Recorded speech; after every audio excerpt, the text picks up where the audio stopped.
दोस्तों, क्या आप जानते हैं कि ऑर्डिनरी बिल क्या होता है और ऑर्डिनरी बिल को कौन पेश कर सकता है और ऑर्डिनरी बिल को किस मेजोरिटी से पास किया जाता है और ऑर्डिनरी बिल को लेकर के लोकसभा के पास क्या पावर है, ऑर्डिनरी बिल को लेकर के राज्यसभा के पास क्या पावर है, ऑर्डिनरी बिल को लेकर के प्रेसिडेंट के पास क्या पावर है और क्या ऑर्डिनरी बिल में ज्वाइंट सीटिंग बुलाया जा सकता है और एक ऑर्डिनरी बिल किस प्रोसेस के थ्रू एक्ट बनता है।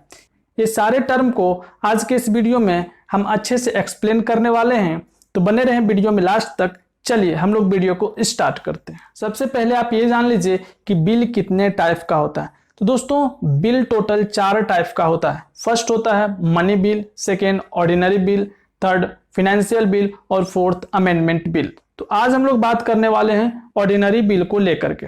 चलिए अब हम लोग जानते हैं कि ऑर्डिनरी बिल किसे कहते हैं। वो बिल जो money bill, financial bill, amendment bill नहीं होता है, उस बिल को हम लोग क्या कहते हैं? ऑर्डिनरी बिल कहते हैं। सिंपल सा डेफिनेशन है, क्योंकि जो अमेंडमेंट बिल होता है वो अमेंडमेंट के लिए लाया जाता है, जो मनी बिल होता है वो मनी से रिलेटेड टर्म के लिए लाया जाता है और जो फाइनेंशियल बिल होता है उसमें ऑर्डिनरी और मनी बिल दोनों से रिलेटेड टर्म होता है। तो ये अगर तीनों कैटेगरी में नहीं आता है तो वो बिल कौन सा बिल कहलाएगा? ऑर्डिनरी बिल कहलाएगा। अब हम लोग जानते हैं कि ऑर्डिनरी बिल को कौन पेश कर सकता है। एक होता है गवर्नमेंट बिल या उसी को हम लोग पब्लिक बिल बोलते हैं और एक होता है प्राइवेट मेंबर बिल। कोई भी बिल जो मिनिस्टर द्वारा इंट्रोड्यूस किया जाएगा उसी को हम लोग बोलेंगे गवर्नमेंट बिल या पब्लिक बिल। लेकिन वो सारे बिल जो कोई भी एमपी इंट्रोड्यूस करेगा वो मिनिस्टर नहीं होना चाहिए, उस बिल को हम लोग क्या बोलेंगे? प्राइवेट मेंबर बिल बोलेंगे। अब हम लोग जानते हैं कि ऑर्डिनरी बिल को किस मेजोरिटी से पास किया जाता है। इसे सिंपल मेजोरिटी से यहाँ पे ऑर्डिनरी बिल को पास किया जाएगा। सिंपल मेजोरिटी क्या होता है? जितना भी एमपी प्रेजेंट है हाउस में उसका 50% से ज्यादा एमपी ने अगर वोटिंग कर दिया तो वो बिल पास हो जाएगा। अब हम लोग जानते हैं कि लोकसभा और राज्यसभा को ऑर्डिनरी बिल को लेकर के क्या क्या पावर है। तो आपको बता दें कि यहाँ पे दोनों हाउस के पास इक्वल पावर है। अब हम लोग देखते हैं कि कैसे एक ऑर्डिनरी बिल एक्ट बन जाता है, उसका सारा प्रोसेस हम लोग देखते हैं। सबसे फर्स्ट इसमें जो होता है वो स्टेप वाइज होता है। इसमें आप first step, second step, third step बोलिए, otherwise first reading, second reading, third reading, ऐसे करके स्टेप होता है। सबसे पहले हम लोग बात करते हैं फर्स्ट रीडिंग का। फर्स्ट रीडिंग में क्या होगा? जो एमपी किसी बिल को इंट्रोड्यूस करना चाहता है वो एमपी सबसे पहले उस हाउस से परमिशन लेगा। इस बिल को किसी भी हाउस में फर्स्ट टाइम इंट्रोड्यूस किया जा सकता है, तो सबसे पहले उस हाउस से वो परमिशन लेगा और अगर परमिशन मिल जाता है तो वो उस बिल का टाइटल और क्या ऑब्जेक्टिव है उसको वो वहां पे रीड करके सुनाएगा। उस समय यहाँ पे उस बिल पे कोई डिस्कशन नहीं होगा और उसके बाद इस बिल को पब्लिक गैजेट में पब्लिश किया जाएगा। अब ये गैजेट क्या होता है? ये गैजेट गवर्नमेंट का एक पत्रिका होता है, उसी में इसको क्या किया जाएगा?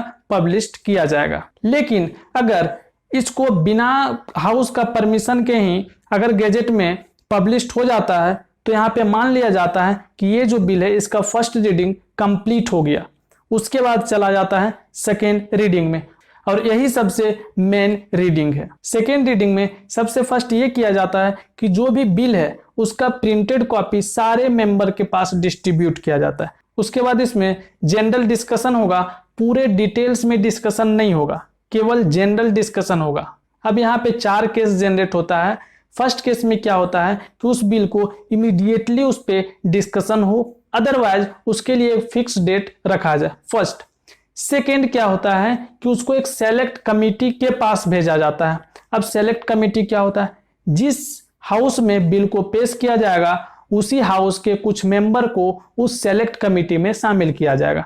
तो वो बिल को क्या किया जा सकता है? सेलेक्ट कमिटी को भेजा जा सकता है। उसके बाद हो सके उस बिल को ज्वाइंट कमिटी के पास भी भेजा जा सकता है। अब ज्वाइंट कमिटी क्या होता है? तो ज्वाइंट कमिटी में दोनों हाउस के कुछ कुछ मेंबर को मिलाकर एक कमेटी बनाया जाता है और उस कमेटी को बिल को भेजा जाता है। और फोर्थ केस ये है कि उस बिल को लेकर के पब्लिक ओपिनियन के लिए छोड़ा जा सकता है। हम लोग मान लेते हैं कि बिल को किसी कमेटी के पास भेजा गया। अब कमेटी उसको क्या क्या करेगा? उस बिल को फुल डिटेल्स में लाइन वाइज लाइन एक एक पॉइंट करके अच्छे से पढ़ेगा। उसके बाद वो क्या करेगा, उससे रिलेटेड रिपोर्ट बैक उसी हाउस को सौंप देगा। अब वो कमेटी क्या क्या किया होगा उस बिल में, ये देखिए। वो क्या कर सकता है, वो बोल सकता है कि नहीं सब कुछ अच्छा है, अच्छा बिल है। सेकेंड, वो क्या कर सकता है कि उसमें कुछ रिकमेंडेशन दे सकता है कि नहीं ये चीजें चेंजेस करना चाहिए। और थर्ड क्या कर सकता है कि ये बिल जो है वो ये बिल उतना अच्छा नहीं है, बकवास बिल है, ऐसा वो बोल सकता। ये केवल रिकमेंडेशन है और रिकमेंडेशन को मानना बाध्य नहीं होता है। कमेटी से बिल वापस आ गया है, अब उस पर क्या होगा, जनरल डिस्कशन होगा। डिस्कशन होने के बाद उसमें हर एक टॉपिक वाइज डिस्कशन होगा, क्योंकि बिल में बहुत सारा टॉपिक होता है और उसमें कुछ कुछ अमेंडमेंट भी हो सकता है। वो कैसे होता है, मान लीजिए कोई एक पॉइंट है जिसको लेकर के क्या हुआ कि नहीं ये पॉइंट होना चाहिए, नहीं होना चाहिए, तो उस पर क्या होता है, तुरंत वहां पे वोटिंग होता है। अब अगर 50% से ज्यादा लोगों ने बोल दिया कि नहीं होना चाहिए तो होगा, नहीं होना चाहिए तो उसको हटा दिया जाएगा। इस टाइप करके बहुत सारा अमेंडमेंट होता है। ये अभी तक सेकेंड स्टेज में होता है। यहाँ पूरा अमेंडमेंट वगैरह जो भी है, जो भी चीजें करना है वो यहाँ पे फाइनली बिल को फाइनल कर दिया जाता है। उसके बाद उस पर कोई चेंजिंग नहीं हो सकता है। अब हम लोग आते हैं थर्ड स्टेज में। थर्ड स्टेज में क्या होगा, थर्ड स्टेज में उस बिल में कोई डिस्कशन नहीं होगा, कुछ भी नहीं होगा और उसमें कोई अमेंडमेंट भी नहीं होगा। थर्ड स्टेज में सिंपली इस बिल को डायरेक्टली क्या किया जाएगा, वोटिंग के थ्रू पास किया जाएगा। 50% से ज्यादा मेंबर जो प्रेजेंट है उन्होंने अगर वोटिंग कर दिया तो बिल क्या हो जाएगा, पास हो जाएगा फर्स्ट हाउस से। अब अगर फर्स्ट हाउस से पास हो गया, वो हो सके लोकसभा अगर होगा तो लोकसभा पास करेगा और अगर राज्यसभा में होगा तो वो राज्यसभा पास करेगा। इसलिए हम यहाँ पे दोनों का पावर इक्वल है, दोनों हाउस का, इसलिए हम यहाँ पे हाउस 1 और हाउस 2 के नाम से बोलेंगे। तो मान लीजिए हाउस 1 ने पास कर दिया, अब उस बिल को हाउस 2 में भेजा जाएगा। अब हाउस 2 जितना प्रोसेस फर्स्ट हाउस ने किया था, सारा का सारा प्रोसेस हाउस 2 भी उसी प्रॉपर वे से करेगा। अब यहाँ पे टोटल 4 केस राइज होता है। फर्स्ट केस में कि हो सके वो बिल को क्या करे, सेकेंड हाउस पास कर दे। अगर वो पास कर देता है तो ये बिल कहाँ पे चले जाएगा, प्रेसिडेंट के पास। लेकिन सेकेंड केस में इस बिल को पास तो करता है लेकिन कुछ अमेंडमेंट के साथ कि ये चीजें क्या हो, अमेंड होना चाहिए, सेकेंड कंडीशन। थर्ड कंडीशन ये हो सकता है कि वो बिल को रिजेक्ट कर दे और फोर्थ कंडीशन ये हो सकता है कि उस पर वो कुछ डिस्कशन ही ना करे, मीन्स बिल को पेंडिंग छोड़ दे। अब अगर वो बिल को पूरे रिजेक्ट कर देता है या पेंडिंग कर देता है तो यहीं पे वो बिल क्या हो जाता है, डेडलॉक हो जाता है। और थर्ड जो था कि वो बिल को क्या कर सकता है, कुछ रिकमेंडेशन या कुछ अमेंडमेंट के साथ अगर भेजता है तो अगर उस बिल को अमेंडमेंट के साथ फिर से फर्स्ट हाउस में भेजेगा। अब फर्स्ट हाउस ने अगर उस अमेंडमेंट को नहीं माना तब भी क्या हो जाएगा, डेडलॉक हो जाएगा। मीन्स 3 कंडीशन में डेडलॉक हो जाएगा और एक ही कंडीशन में अगर वो फुल्ली पास कर देता है तो क्या होगा, पास होगा। अब अगर बिल डेडलॉक में फंस जाता है तो इस केस में प्रेसिडेंट ज्वाइंट सीटिंग को बुला सकता है। अब अगर ज्वाइंट सीटिंग बुलाया जाता है तो उसमें लोकसभा के सारे मेंबर और राज्यसभा के सारे मेंबर एक ही जगह पे सारे को बैठेंगे। उसके बाद उसमें क्या होगा, वोटिंग होगा या जो भी होना है उस पर होगा। अब ज्वाइंट सीटिंग को कौन हैंडल करेगा, तो वो हैंडल कर सकता है लोकसभा का स्पीकर।